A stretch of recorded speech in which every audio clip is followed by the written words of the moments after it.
இவை பூஜை நேரம். என்னை நீங்கள் வழிபட உகந்த நேரம். அட்சய திருதியின் சிறப்பு தெரிந்து கொள்ளுங்கள். தொட்டது துலங்கும். பொன் கிடைத்தாலும் புதன் கிடைக்காது. இந்த அட்சய திருதியை புதன்கிழமை வந்திருப்பது மிகவும் விசேஷமான நாளாகும்.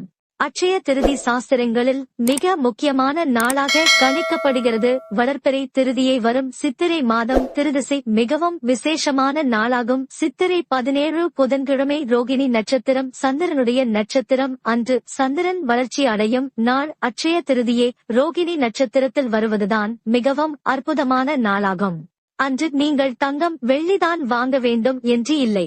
அன்று மிகவும் மங்களகரமான பொருட்களான மஞ்சள் குங்குமம் கற்கண்டு மிக முக்கியமான பொருள் கல் உப்பு அரிசி சர்க்கரை இவை அனைத்துமே நீங்கள் வாங்கி வைக்க சுபமான நாளாகும். பசுக்களுக்கு தானமாக அகத்திக்கீரை மட்டுமில்லாமல் வாழைப்பழம் பழங்கள் கோதுமை தவிடு கோதுமை மாவில் வெல்லம் கலந்து கொடுப்பது மிகவும் விசேஷமாகும். முடிந்ததை பசுக்களுக்கு கொடுங்கள். உங்கள் கஷ்டம் புதியதாக ஒன்றை துவங்குவது என எது செய்தாலும் அன்று நிலையாக நிலைத்துக் கொண்டே போகும். அப்படி நீங்கள் தங்கம்தான் வாங்க வேண்டும் என நினைத்தால் உங்கள் வசதிக்கு ஏற்றாற்போல் நீங்கள் வாங்கிக் கொள்ளுங்கள். பஞ்சலோகத்திலும் தங்கம் வெள்ளி வாங்கலாம். வீடு மனை வாங்கலாம். அன்று நீங்கள் யாருக்காவது தானம் கொடுக்க வேண்டும் என நினைத்தால் கொடுக்கலாம். பணமாக இல்லாமல் பொருளாக கொடுங்கள். ஏற்றத்தை கொடுக்கும். கோவிலுக்கு அன்னதானத்திற்கு பொருட்கள் வாங்கி கொடுங்கள். மிளகு சீரகம் பசும் நெய் அன்னதானத்திற்கு வாங்கி கொடுக்கலாம்.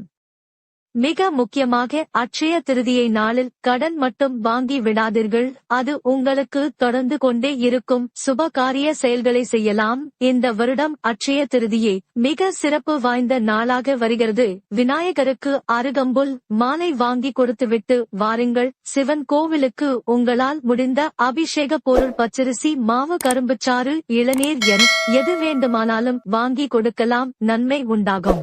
செல்வ வளம் மேலும் மேலும் பெருகும். வாழ்க வளமுடன் வளர்க நலமுடன்.